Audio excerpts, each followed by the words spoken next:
Nobody's got any money. My opinion on the vacant lot where the Broadview Baptist Church is located, well, I got a lot of opinions about that, none of them good. As recently as Monday, which is what I was just talking about, we have a developer for the project. This developer brought in and generated designs and concepts that are outside of village ordinances, but the village board voted on it. I don't agree with it.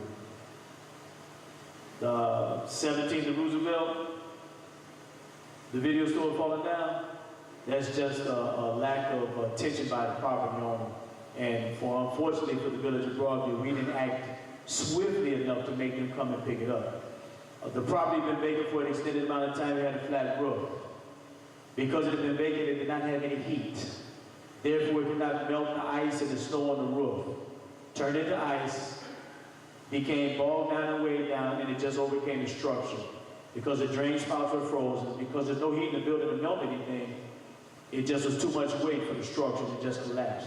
Unfortunately, the village didn't act quickly enough to get it removed. My plans for bringing economic development to Broadview, new businesses to Broadview, well, I've spoken on that a couple of times. One of the things that we're going to have to do is get some money in the village of Broadview and actively pursue businesses and identify those businesses that meet the needs of the village. There's certain type of businesses and certain type of things in the village that we A, don't want, and B, do want. Strip club, no. Pancake house, yeah. So you have to decide what it is that we want and have like I said, go back to the comprehensive plan that we have for the village of Broadview and take a look at what we can put here, what would go there, and what fits what we need. And I do not think the 68-foot high structures are the answer. The TIF districts of Broadview, I've been against all those additional TIFs ever since I got elected.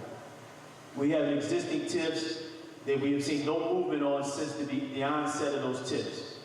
No development, nothing done, and we keep creating additional TIFs. And we TIF areas that don't require TIFs, negatively impacting all of our taxing bodies, taking funds away from the village and away from those taxing bodies. Why to put it into a TIF for what may or may not be some kind of development? So I'm against the TIF right now. And I'm not a proponent of buying any additional property at this time. We're not a real estate agency, and I'm trying to run a village, not a real estate company. Thank you.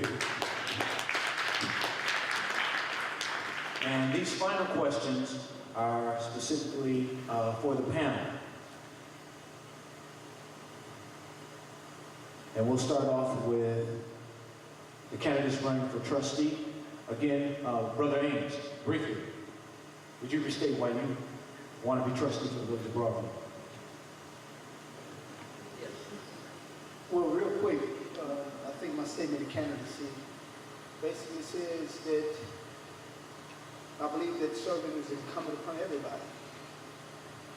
And I'm here to serve my community in whatever capacity that you will have. So if it's trustee, so be it. If it's street sweeper, then so be it. If it's nothing more than the neighbor that you can count on, then so be it.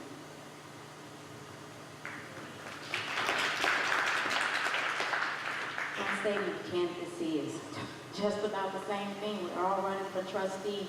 I'm here to definitely make a difference here in Broadview. I want to bring about change. I want to use whatever I have, whatever I can offer you all, I'm going to use it. If you tell me something, I'm going to take it, run it by them, and we're going to do it if we can. I'm here to make a change and bring Broadview on that journey. Thank you.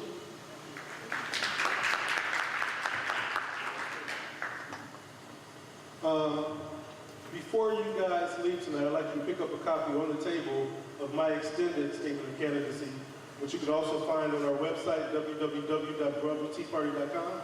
Also on David Orr's website, if you go to elections and then candidates and scroll down to Broadview, you'll see all of the candidates, and highlighted in the URL, the hyperlink, also is a version of that. I'm ready to hit the ground running. As trustee, a lot of the things that the trustee will be doing, I've done. And part of what we're going to be doing is working directly with the mayor and getting a lot of the goals that we've talked about today accomplished. Economic development is my passion. My dad is a retired executive of the Small Business Administration, and prior to that, of the Chicago Economic Development Corporation. So I ate, lived, and slept economic development all my life. A lot of people confuse economic development with business development, where it's a little bit more than that. My definition is the improvement of the quality of life in a given demographic area through housing, healthcare, jobs, transportation, land use, and business development.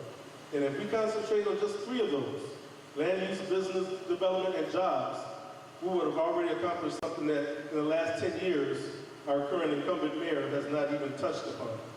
And with that, I just want to let you know we are ready to hit the ground running as your next administration. Thank you. Ms. Johnson? Thank you, Dan.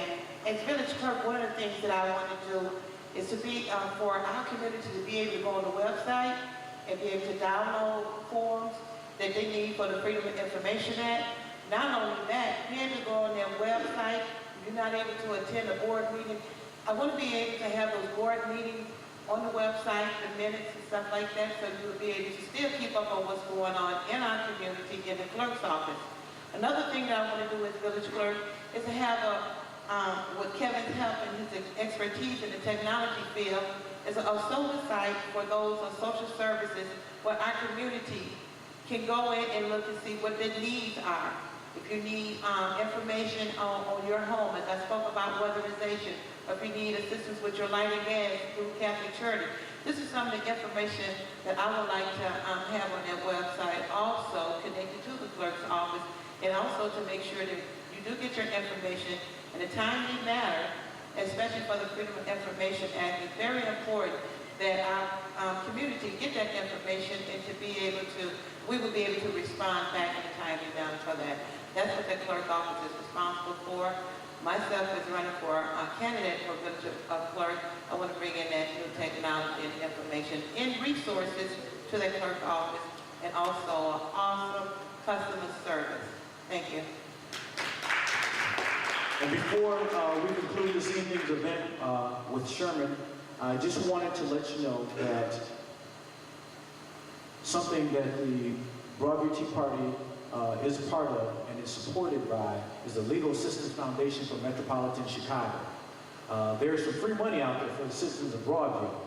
It's the Home Ownership Preservation Project, which represents Cook County homeowners that are facing loss of homes, primarily due to threat of mortgage foreclosure. We will have some information at our office with the New Broadview Tea Party headquarters located at 1707 Roosevelt Road, and there will also be some information tonight if you'd like. Also, early voting starting March 16th, which was this past Monday. Please, please go out and vote. It is your right. A lot of people have sacrificed to do that. Please go out and vote.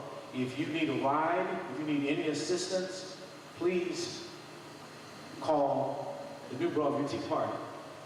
Tomorrow we're going to be taking quite a few people out to vote at the Maybrook Center, located on First Avenue. I think voting, the polls open at 8 o'clock and it closes at 12.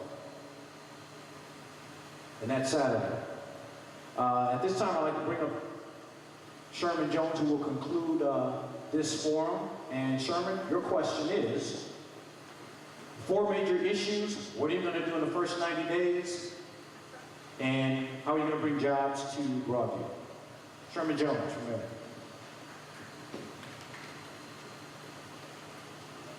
First 90 days, the very first 90 days, we'll start with looking at the village finances and our public works department.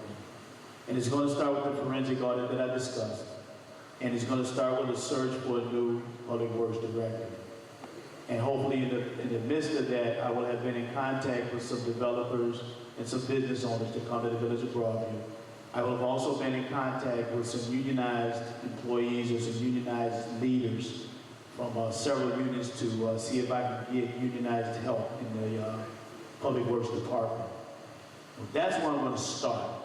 And immediately after that, we're going to move on to the police department and the fire department, not necessarily in that order. I will say this, I appreciate you guys coming out tonight.